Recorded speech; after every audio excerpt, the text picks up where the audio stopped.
Vocal supporters of euthanasia often dismiss those who think it is dangerous, claiming that they are just religiously motivated. They would say you do not need to consider Christian arguments because they are grounded in religious belief. Yet this is simply not true. You do not need to be a Christian or have other religious beliefs that oppose assisted dying to make a compelling secular case against it. Make sure you check out our other videos in this series.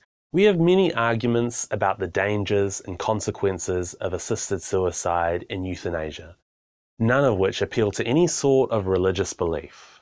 But does God have an opinion on this topic? Let us look at what our response as Christians should be when considering the intentional ending of life to relieve suffering. The Christian perspective is important because implicit within a responsible and caring society are the doctrines and values of Christianity, which have helped form such a society.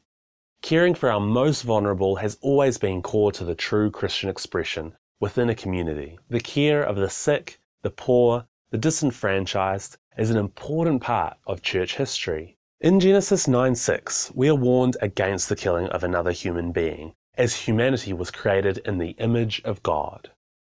And because of this, each human person has intrinsic worth and purpose, and should be treated accordingly.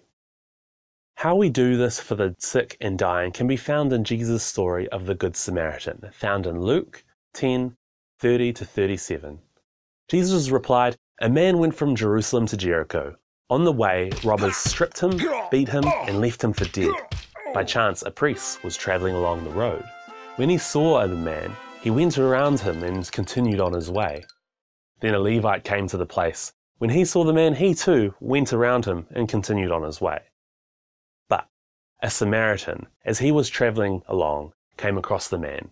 When the Samaritan saw him, he felt sorry for the man, went to him, and cleaned and bandaged his wounds, brought him to an inn, and took care of him.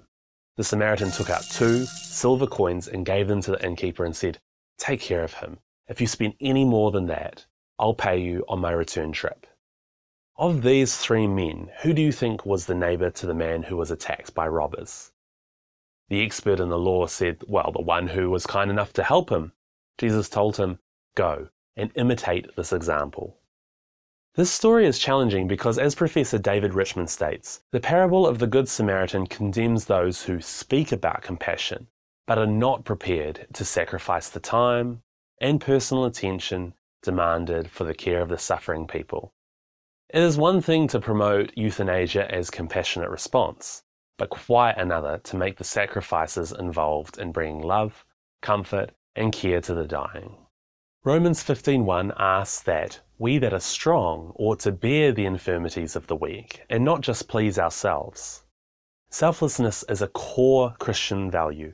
In fact, in 1 Timothy 5:8, if someone does not provide for his own, especially his own family, then he has denied the faith and is worse than an unbeliever. These verses remind us of the importance God places on our caring and taking responsibility for others.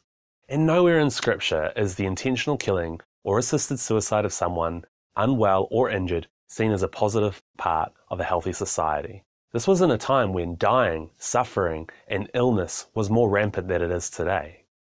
And let us not forget that as followers of Christ, we need to acknowledge God as the author of life. And therefore, we submit our lives to Him, all our lives, including the timing of our death. My flesh and my heart may fail, but God is the strength of my heart and my portion forever.